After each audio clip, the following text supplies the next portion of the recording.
మరీ ముఖ్యంగా ఈ కేసులో పిఏ కృష్ణారెడ్డి అనే వ్యక్తి ఫస్ట్ క్రైమ్ సీన్కు పోయి ఆ లెటర్ చూసిన వ్యక్తి, డెడ్ బాడీని చూసిన వ్యక్తి, లెటర్ చూసిన వ్యక్తి.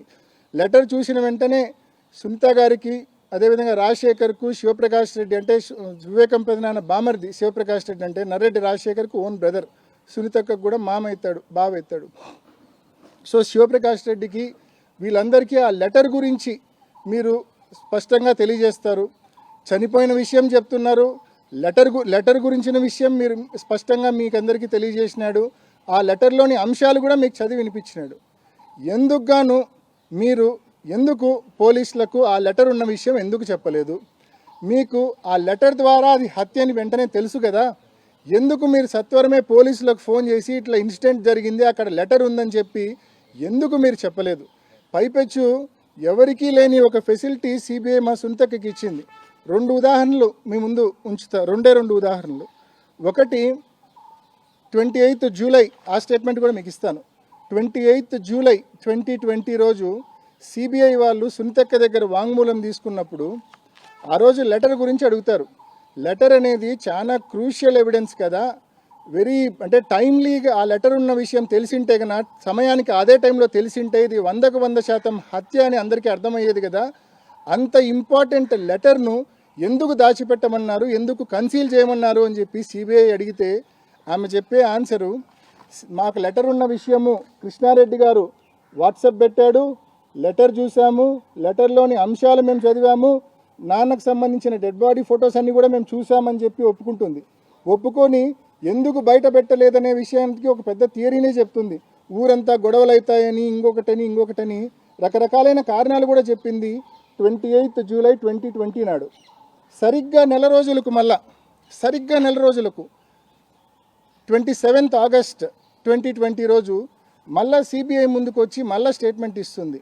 ఆ రోజు ఏమని స్టేట్మెంట్ ఇస్తుందంటే, లెటర్ గురించి నేను లాస్ట్ టైం నెల క్రితం చెప్పింది అంతా తూచు, నాకేమీ గుర్తులేదు, లెటర్ గురించి నేను చూడలేదు, నాకేమీ గుర్తులేదు, ఎప్పుడో సాయంకాలం రాహుల్ దేవ్ శర్మ ఎస్పీ గారి చేతిలో నేను లెటర్ చూడడమే తప్ప అంతకు మించి నాకు లెటర్ గురించి ఏమీ తెలియదని చెప్పి నిర్మోహమాటంగా అబద్ధం చెప్తుంది.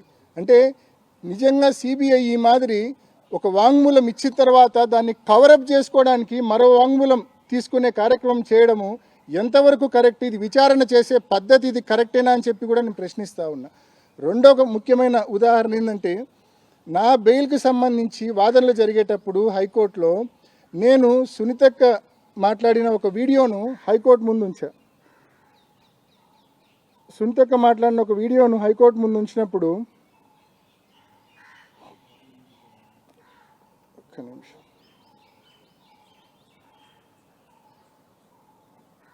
సునీతక్క మాట్లాడిన ఒక వీడియోను హైకోర్టు ముందు ఉంచినప్పుడు ఒక్కసారి మీరు కూడా వినండి.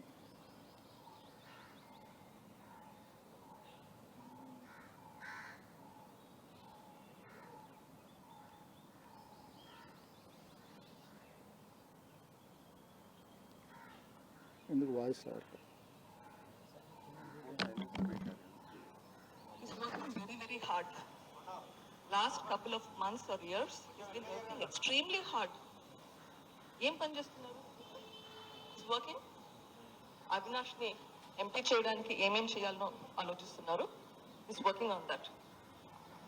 జగనన్నని సీఎం చేయడానికి ఏమేం చేయాలో He's working on that. ఇది సరిగ్గా చనిపోయిన వివేకం పెదనాన్న చనిపోయిన 12 రోజులకు, అంటే మార్చి 27, 2019లో ఈ ప్రెస్ మీట్ సునీతక్క పెట్టింది. చాలా స్పష్టంగా ఆమె మాట్లాడడం మీరు కూడా విన్నారు. లాస్ట్ కొన్ని నెలలుగా మా నాన్న అవినాష్ను ఎంపీ చేయడానికి, జగనన్నను సీఎం చేయడానికి కృషి చేస్తూ ఉన్నారు, తీవ్రంగా శ్రమిస్తూ ఉన్నారని చెప్పి స్పష్టంగా సునీతక్క మాట్లాడిన మాటలు ఇవి. నేను ఇదే వీడియోను హైకోర్టుకి ఇచ్చా నా బెయిల్ వాదనలు జరిగేటప్పుడు.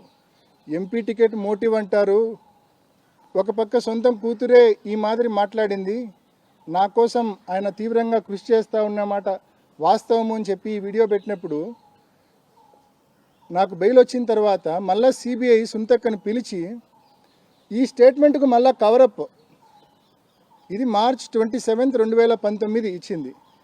మే 31, 2023 అంటే 3 ఏళ్ల తర్వాత ఈ స్టేట్మెంట్కు ఈ ప్రెస్ మీట్ వీడియోకు కవరప్ మళ్ళా పిలిచి ఎందుకు మీరు అట్లా మాట్లాడినారు అని చెప్పి సిబిఐ అడగడము, సునీతక్క చెప్పడం నాకు సజ్జల రామకృష్ణారెడ్డి గారు అట్లా చెప్పమంటే నేను చెప్పినా అని చెప్తుంది. అయితే ఎంత విచారణలో ఎన్ని లొసుగులు ఉన్నాయో ఒక్కసారి గమనించమని కోరుతా ఉన్నా. అంటే ఒక్కసారి వాంగ్మూలం ఇచ్చినాక ఈ మాదిరి కవరప్ చేసుకునే కార్యక్రమం, ఇంప్రొవైజ్ చేసుకునే కార్యక్రమం ఎక్కడైనా జరుగుతుందా? నేను మీ ముందు 2 ఉదాహరణలు ఉంచా, 2 కూడా ఆన్ పేపర్ డాక్యుమెంటెడ్ స్టేట్మెంట్స్ కూడా మీ అందరికీ అందజేస్తా. అదేవిధంగా పండింటి రాజశేఖర్, నీరుగట్టు ప్రసాద్, షమీం వీళ్ళందరి స్టేట్మెంట్స్ కూడా మీకు అందిస్తా. రెండోది, మీరు ఫర్దర్ విచారణ ఏ కోణంలో అడగాల? ఇందాక చెప్పినట్టు డాక్యుమెంట్స్ థెఫ్ట్ ఏది ఉందో ఆ డాక్యుమెంట్స్ ఏంటివి అనేది, ఆ డాక్యుమెంట్స్ రికవరీ కోసం ఆ డాక్యుమెంట్స్ ఏంటివి అని రౌండ్ డిసీలు ఉన్నాయి డాక్యుమెంట్స్ మీద అనేవి వరకు దస్తగిరి చెప్తాడు. తర్వాత ఆ డాక్యుమెంట్స్ ఏంటివి అనేది దస్తగిరి కూడా చెప్పాడు. సో ఆ డాక్యుమెంట్స్ ఏంటివనేది విచారణ చేసి మాకు ఫర్దర్ ఎంక్వైరీ చేసి క్లారిటీ ఇవ్వమని అడగాల మీరు. అది అడగరు. అదేవిధంగా షమీం గారు వివేకం పెదనాన్నకు సంబంధించిన సెకండ్ వైఫ్ అనే విషయం అందరికీ తెలుసు. కేసులో కూడా ఇన్వెస్టిగేషన్లో కూడా ఎస్టాబ్లిష్ అయింది. ఆమెకు వివేకం పెదనాన్నకు ఒక కొడుకున్నారనే విషయం, షహన్ షా అనే ఒక కొడుకున్నారనే విషయం కూడా ఇన్వెస్టిగేషన్లో క్లియర్గా ఎస్టాబ్లిష్ అయింది. దాని మీద ఏం డిస్ప్యూట్ లేదు. మరి ఆ వారసుడికి కూడా భవిష్యత్తులో తప్పకుండా ఆయనకు సంబంధించిన ఆస్తి తప్పకుండా పోవాలి.